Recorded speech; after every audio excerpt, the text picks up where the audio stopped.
Have you ever wondered what it would be like to have a direct, unfiltered conversation with God? I mean, not just to pray, but to ask the hardest questions you can think of and actually get a straight answer? Well, today we're diving into a document that claims to be exactly that.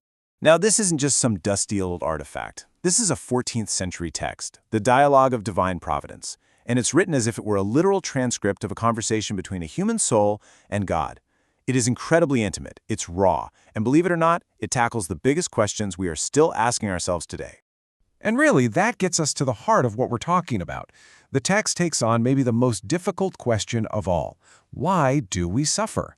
Why is life such a struggle sometimes? And when we look at our own flaws and failings, is there really any hope for us? This ancient dialogue offers a pretty startling and, I think, profound answer. Okay, so to really understand that answer, we first have to get our heads around the premise of this whole text, because it's not structured like a sermon or a lecture.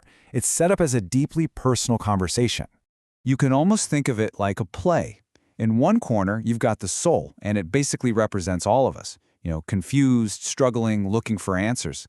And in the other corner, you have the voice of God, offering perspective, clarity, and even a little bit of tough love. So, starting from that premise, the dialogue just dives right in. It identifies the root of all our suffering, not as some punishment from the outside, but as an internal conflict, a battle that's raging inside every single one of us. The text frames this whole struggle as a fight between two different kinds of love. On one side, there's self-love. And we're not talking about self-care here. This is more of a selfish, isolating love that leads to turmoil. And on the other side is divine love, this selfless, connecting love that leads to peace. And according to this dialogue, our entire life is basically spent choosing between these two paths. And the stakes here? Well, according to the divine voice in this text, they could not be higher. This kind of self-love isn't just a small flaw, it's a corruption that actually defiles the face of the soul. I mean, just listen to that language. It's not just about doing bad things, it's about fundamentally damaging who you are. That is a powerful and honestly a pretty bleak diagnosis of our inner condition.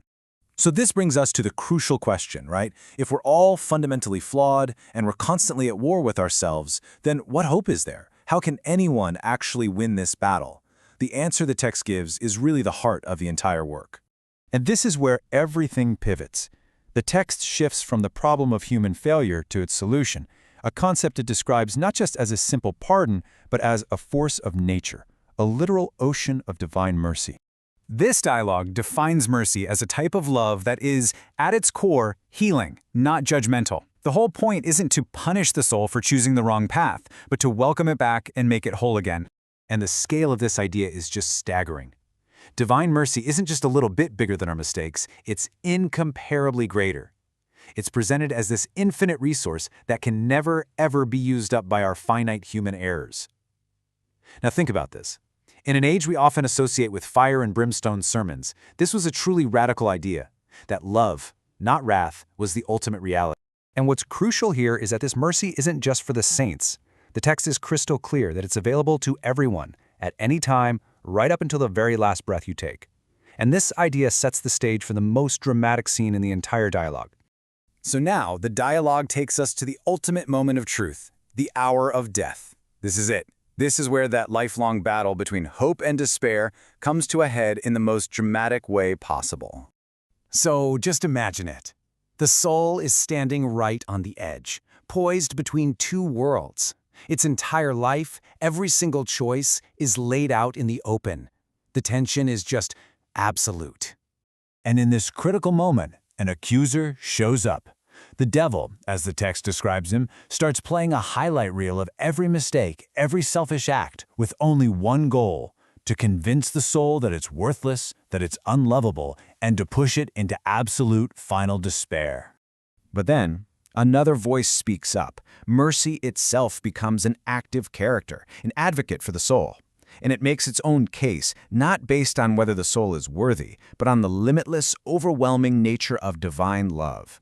And right here we see the two possible outcomes of those final arguments. On the left, you have the soul who listens to the accuser, who dies trapped in despair, just tormented by the memory of its own life. But on the right, you see the soul that accepts the argument of mercy. It dies in hope, and it's embraced by love. The text insists that choice is made right there in that final, fateful hour. So after all that drama, what's the resolution? What's the final takeaway? Well, it brings us to the core message of this entire 600-year-old conversation. Let's just break down the key takeaways. First, mercy isn't some loophole to get around justice. It's actually the whole point of justice. Second, the goal of this entire cosmic drama isn't to separate the good from the bad, but to bring every soul back into a state of union. And finally, the big one, that love, in the form of this relentless mercy, is presented as the most powerful, unconquerable force in the entire universe. And the dialogue ends with this incredibly intimate plea. After laying out this whole vision of conflict and redemption, the divine voice makes it personal. It's a call to trust in this overwhelming love, to surrender that inner battle, not out of defeat, but out of hope. So, we've just walked through a 14th century vision of sin, despair, and unconditional love, a text that argues that no failure is ever final and that hope always gets the last word. Which leaves us with a final question. In our world, a world that so often feels divided and unforgiving, what can this radical, 600-year-old idea of mercy actually teach us today?